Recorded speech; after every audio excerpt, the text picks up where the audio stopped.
कळवण प्रकल्प कार्यालयाने आयोजित केलेल्या कार्यक्रमाच्या निमंत्रण पत्रिकेत 9 ऑगस्ट जागतिक आदिवासी दिनाचा उल्लेख न केल्यामुळे आदिवासी बांधवांमध्ये संतप्त प्रतिक्रिया उमटत असून यास कारणीभूत असलेल्या सहाय्यक प्रकल्प अधिकाऱ्यांना सेवेतून तातडीने बडतर्फ करण्यात यावे अशा आशयाचे निवेदन आदिवासी सेवक DM गायकवाड यांनी आदिवासी विकास मंत्री, आयुक्त आदिवासी विकास विभाग, विधानसभा उपाध्यक्ष नरहरी झिरवाळ आणि आमदार नितीन पवार यांना पाठविलेल्या निवेदनाद्वारे केली आहे।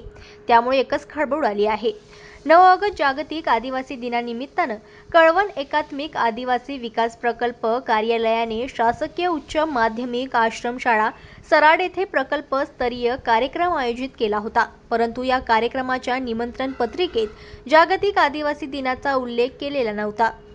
तसेच या निमंत्रण पत्रिकेवर एकाही आदिवासी क्रांतिकारकाचा फोटो छापला नाही। त्यामुळे कळवण प्रकल्पातील 6 ते 7 तालुक्यातील आदिवासी बांधवांमध्ये संतप्त प्रतिक्रिया उमटत आहे। परिणामी या कार्यक्रमाचे नियोजन करणाऱ्या अधिकारी व कर्मचाऱ्यांची चौकशी होऊन दोषी असलेल्या अधिकारी व कर्मचाऱ्यांना शासकीय सेवेतून बडतर्फ करावे अशी मागणी गायकवाड यांनी पाठविलेल्या निवेदनात केली आहे। निवेदनात पुढे म्हटले आहे की 9 ऑगस्ट रोजी देशभरातील तसेच महाराष्ट्रातील आदिवासी बांधव मोठ्या उत्साहात जागतिक आदिवासी दिन साजरा करीत असतात।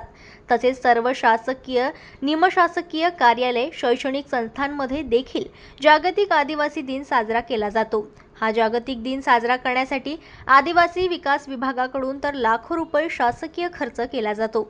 असे असताना देखील कळवण प्रकल्प कार्यालयाने निमंत्रण पत्रिकेत जागतिक आदिवासी दिनाचा उल्लेख केलेला नाही। ही अत्यंत संतापजनक बाब आहे। तर या प्रकरणी दोषी अधिकारी व कर्मचाऱ्यांची चौकशी करून संबंधितांना सेवेतून तात्काळ बडतर्फ करावे ही विनंती, अन्यथा आम्हाला तीव्र आंदोलन छेडावे लागेल याची नोंद घ्यावी। जनमत लाईव्ह न्यूजसाठी बोरगावमधून लक्ष्मण बागुल यांची रिपोर्ट।